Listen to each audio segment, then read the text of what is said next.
Nesse vídeo eu vou te mostrar os 4 destaques da primeira aula do evento NLW Inteligência Artificial. Olá, meu nome é Matheus Apolinário e você está no CodeZone XT. E nesse vídeo eu vou te mostrar os destaques da primeira aula do NLW Inteligência Artificial. Para quem não sabe, NLW significa Next Level Week. E no caso é um evento promovido pela Rocket City, onde o objetivo é construir uma aplicação completa em 3 aulas. No caso desse evento foram 3 aulas. E o tema desse evento que me chamou muita atenção, que foi inteligência artificial. O resultado que eu cheguei ao concluir o evento foi esse aqui. Eu modifiquei o tema, modifiquei algumas coisas também. Principalmente na questão do back-end, que eu containerizei tudo e tudo mais. Fiz em containers também, ao invés de usar o banco de dados o banco de dados SQLite, eu utilizei o banco de dados Postgres para poder fazer as manipulações. Mas vamos direto para o vídeo.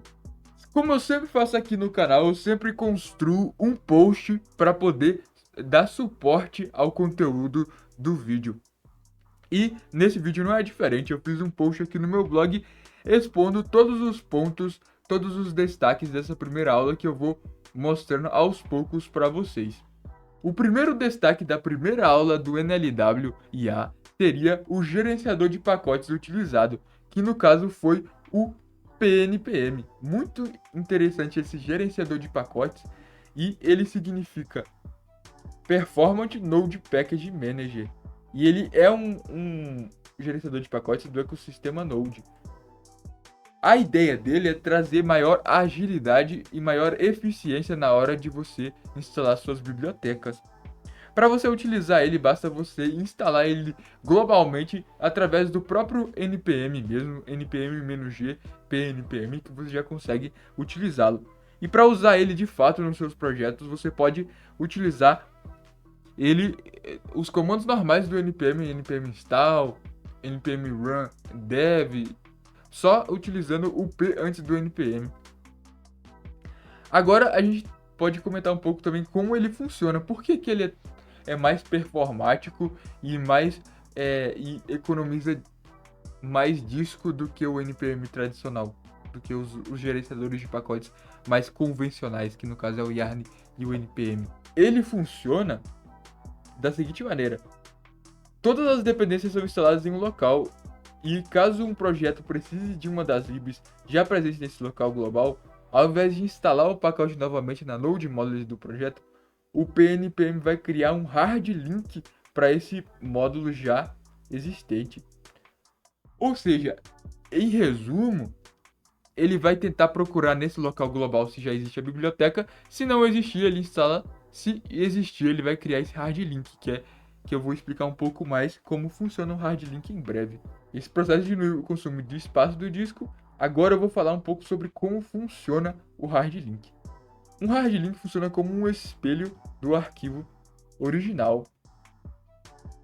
Em outras palavras, no hard link cria várias entradas que se referem ao mesmo conteúdo físico no disco. Já o segundo destaque da NLW IA seria uma biblioteca de UI chamada Radix UI. Bom, a Radix UI é uma biblioteca que fornece um conjunto de componentes de interface de usuário, de código aberto para construção de interfaces de alta qualidade e acessíveis na web. Ela se concentra em criar componentes primitivos que podem ser estilizados na verdade, e combinados para criar interfaces personalizadas e acessíveis. O objetivo principal da Radix UI é fornecer componentes de UI de alto desempenho e acessibilidade para desenvolvedores web. Em resumo, a Radix UI ela é uma biblioteca na verdade, ela fornece componentes para a gente poder utilizar nos nossos projetos, componentes primitivos, com a funcionalidade já implementada dentro deles. Então, eu tenho pop-overs, tenho botões que já tem uma funcionalidade implementada dentro deles. o que a gente pode fazer é criar uma camada de estilização por cima desse componente primitivo e estilizar da forma que se integre melhor no nosso design, no nosso padrão de design.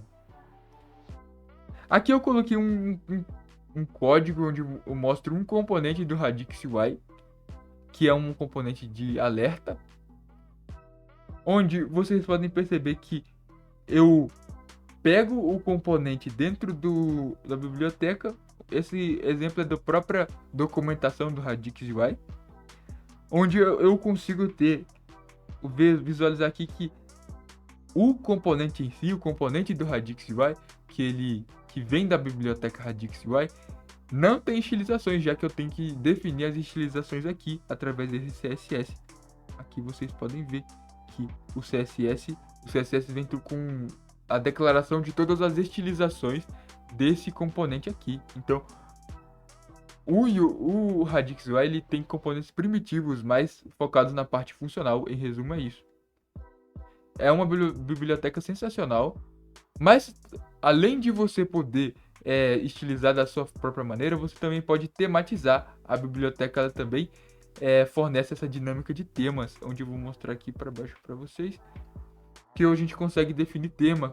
O tema seria aquele set de cores, de padrões do seu aplicativo, cor primária, cor secundária, cor de background, por exemplo, essas coisas nesse sentido do seu padrão de design. Já o terceiro destaque da primeira aula do NLW IA seria uma outra biblioteca, que é o Shadescene UI, que é uma outra biblioteca de UI. O Shadescene UI ele cria novos componentes reusáveis a partir dos componentes primitivos do Radix UI e das estilizações inseridas por meio do Tailwind.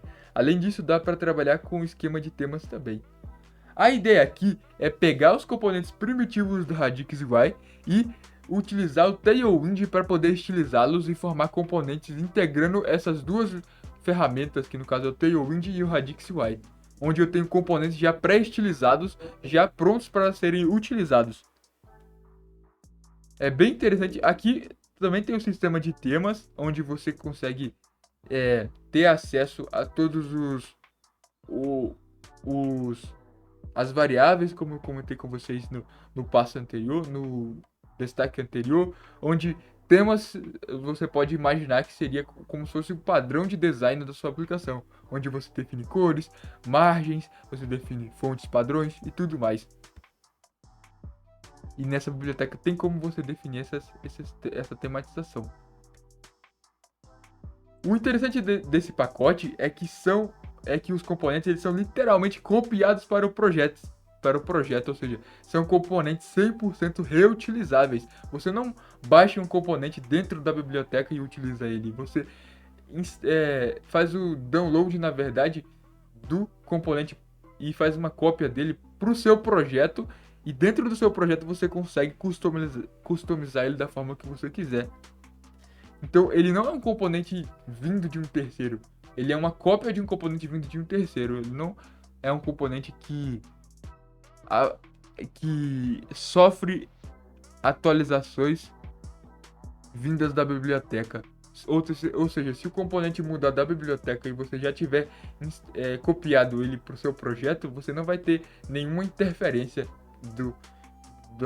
da biblioteca. Aqui é um exemplo de um componente baixado para o projeto pessoal nosso. Dá para perceber que utiliza o Radix UI para poder montar a interface, para poder montar, na verdade, os componentes primitivos, e utiliza também o Tailwind para poder fazer as suas estilizações inline,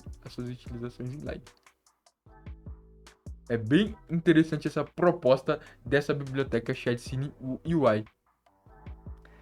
Dá até pra gente dar uma olhada aqui na biblioteca, onde a gente consegue perceber que tem alguns padrões aqui já pré-montados para você.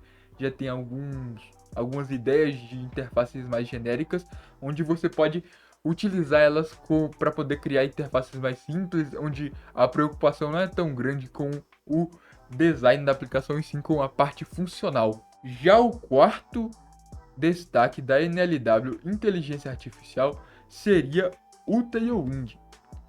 Mas por que eu coloquei o Tailwind aqui? Porque nessa aula eu aprendi a utilizar diversos atalhos do Tailwind.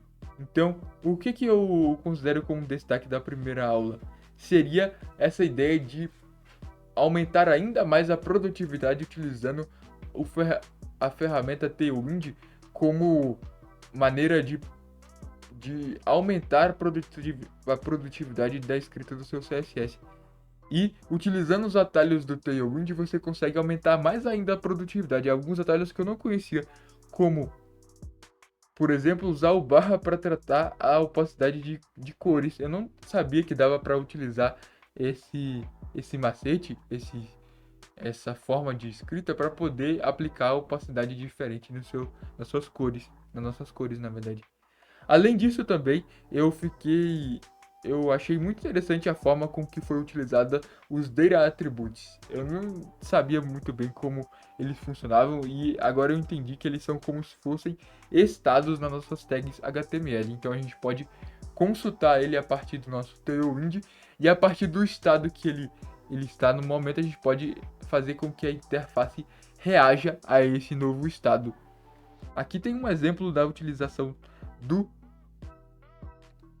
da utilização do Data Attribute, que no caso é o Data Attribute, que é o Data Success, que é o atributo sucesso desse elemento button.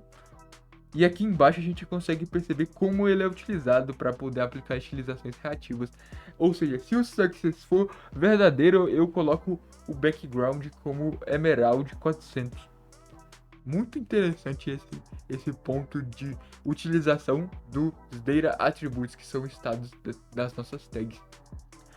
O outro exemplo seria essa ideia de utilizar o barra para poder fazer com que a cor ela tenha uma opacidade diferente, que ajuda muito a gente a escrever CSS, escrever o Tailwind de uma forma ainda mais dinâmica, sem precisar de aplicar as propriedades. Para quem quiser conhecer um pouco mais do meu trabalho, eu desenvolvi um método para a construção de software que chama-se Método 8020 para a construção de software. Então, se você quiser conhecer um pouco mais dessa metodologia que eu criei, então confira lá, o link está na descrição. Então é isso, esse foi o vídeo da primeira aula do NLW, os destaques na verdade da primeira aula do NLW Inteligência Artificial. Então, fiquem com Deus e até a próxima. No caso, vai ter o próximo vídeo na sequência que vai mostrar os destaques da segunda aula, como é uma playlist. Então, já vai deixando seu like e acompanhe toda a playlist para você entender essa cobertura completa do evento NLW Inteligência Artificial.